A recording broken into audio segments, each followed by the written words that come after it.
कोणी श्रीरामाच्या युक्ती कौशल्य शुकावली चित्ती वनाव जावाया रघुपती अग्रस्थिती हे सगळ्याचं निरसन झालं बरं का. एकाचं बोलणं असलं का सगळ्याचं समाधान होत असतं या. म्हणून उद्देश एक जरी असला तरी त्याच्यामध्ये निमित्त फक्त सहज बोलणे हित उपदेश करुणी सायास शिकविती. राम बोलले लक्ष्मणाला उद्देशून पण कौशल्य मातेनं ऐकलं ना. म्हणले राम आणि माझा मुलगा आणि एवढं कार्य करणार आहे एवढं हिताचं शिकविलं रामानं. जाऊ द्या बाय म्हणल्या कशाला दुःख मानायचंय ते आपल्या रामाला.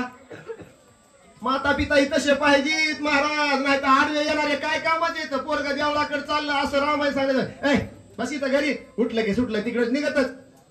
अरे बघ की काय 10-5 रुपये पोटाचं पाण्याचं असं म्हणतात का नाही. असं रामायण सांगत मला तर म्हणजे बिनवटाळीचं याला काय काम नाही म्हणजे. रोज उठत आहे एक गाव सुटत आहे रोज उठत आहे एक गाव. घरी मालकी नीट बोला ना घरदार नीट बोला ना. चला दरकोस दर मुकाम.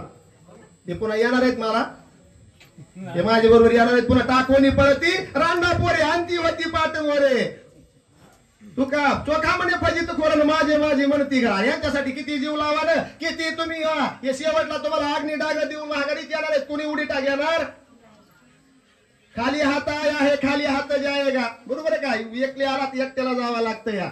आणि याचं किती जरी तुम्ही रक्षण केलं किती दवाखाने करा किती गोळ्या खा किती तुमच्या पाशी डॉक्टर उभा राहू द्या उड़ जाएगा एक दिन पंची रहेगा पिंजरा खाली. तू लाख हिफाजत कर ले तू लाख करे रखवाली. उड़ जाएगा एक दिन पंची रहेगा पिंजरा खाली. याच्यातला पंची कवा उडून जाईल सांगता येत नाही मायवा. म्हणून ही आपलं चांगलं शरीर आहे चांगलं त्या ठिकाणी देह दिलाय भगवंतानं. तू आपण सत्कर्माला लावला पाहिजे भजनाला लावला पाहिजे नामस्मरणाला लावला पाहिजे तेव्हा या जीवाचं कल्याण होतं. नाहीतर ह्या बघा कहा गए तो कहीं नहीं क्या लाए तो कुछ भी नाही. इथं पाषाण दगड डोंगर भरपूर आहेत याचं काय मोजमाप नाही. पशु प्राणी हे दिसते तर आपल्याला यांना काही कळत नाही. फक्त मनुष्य जन्म असा आहे एक एक येऊनी कोटी कोटी फेरान मग लागे वारा मनुष्याचा. पुढच्या जन्मात बाळूमामाच्या मंदिरात यायला मिळेल का मनुष्य जन्म मिळेल का हे सांगता येत नाही. म्हणून एवढंच करा आपुली आपण करा सोडवण संसार बंधन तोडा वेगी.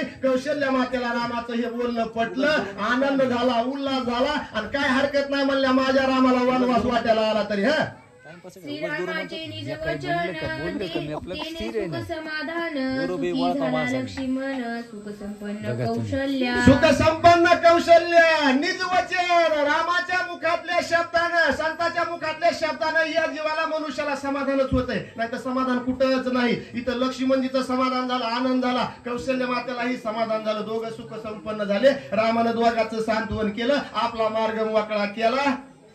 कारण अवतारच त्याच्यासाठी धरला होता. मग रामापाशी काय नव्हतं म्हणून कौशल्य मात्याही सुखी झाल्या. आणि काय केलं माता आणि सौमित्र बंधू दोघा झाला सुख संवादू एका जनार्दनी विनोदू परमानंद प्रभू रामचंद्र